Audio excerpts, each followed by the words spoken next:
Salam dan bahagia. Saya Made Dwi Ratnawati, calon guru penggerak Angkatan 4 dari SMPK 2 Harapan Bali. Saya akan memaparkan tugas demonstrasi kontekstual menerapkan inquiry apresiatif. Apakah itu inquiry apresiatif? Inquiry apresiatif yaitu manajemen perubahan yang kolaboratif, berbasis kekuatan untuk bisa ke garis finish, dikembangkan oleh David Coppereder.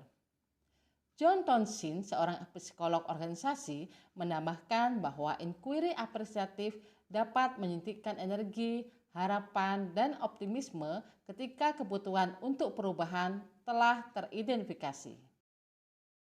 Potensi dan kekuatan murid SMPK 2 Harapan. Yang pertama, jumlah murid yang banyak yaitu 578. Yang kedua, murid yang multitalenta. Yang ketiga, murid yang sehat, disiplin, dan berakhlak mulia. Yang keempat, mandiri dan bertanggung jawab. Yang kelima, finansial sekolah dan finansial orang tua yang memungkinkan siswa untuk mengembangkan bakat mereka selain sarana dan prasarana yang mendukung di sekolah dan juga kekuatan yang lainnya. Sekarang kita menerapkan inquiry apresiatif dengan tahapan Bagja. Yang pertama, B. Buat pertanyaan atau define. Yang kedua, A. Ambil pelajaran atau discover. Yang ketiga, G. Gali mimpi atau dream. Yang keempat, J. Jabarkan rencana atau design. Yang kelima, A. Atur eksekusi atau deliver. Kita mulai yang pertama, B. Buat pertanyaan atau define. Pertanyaannya adalah, bagaimana cara untuk melaksanakan pendidikan secara adil dan berpihak kepada murid? Yang kedua, apakah semua guru telah melaksanakan pendidikan secara adil dan berpihak kepada murid?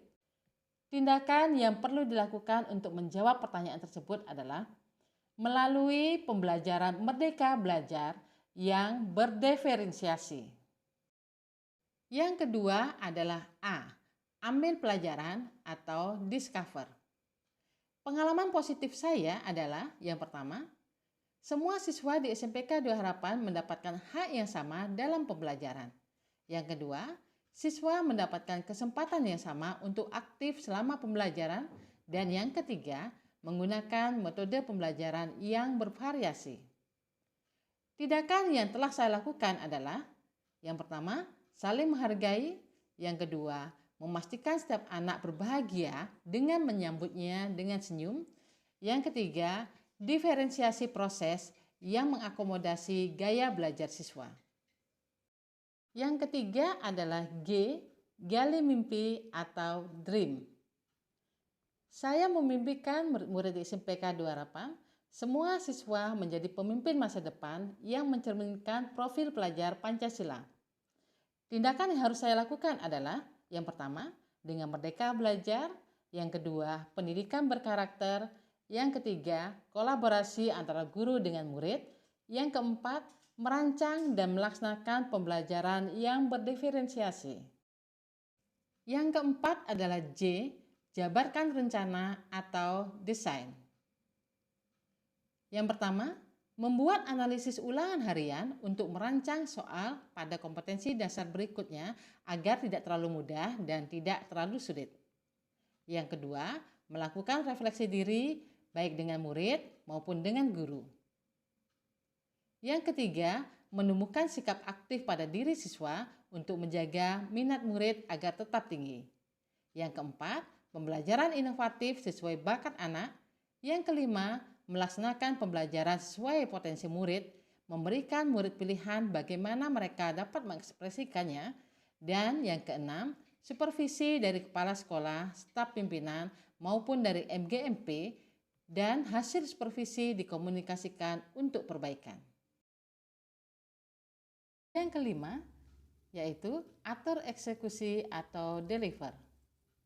Pertama-tama, menetapkan waktu sosialisasi dengan guru disesuaikan dengan kegiatan sekolah. Dalam hal ini melibatkan kepala sekolah dan semua guru. Yang kedua, membuat jadwal supervisi dengan melibatkan kepala sekolah dan wakil kurikulum. Dan yang ketiga, melaksanakan pembelajaran yang berdiferensiasi dengan melibatkan semua guru.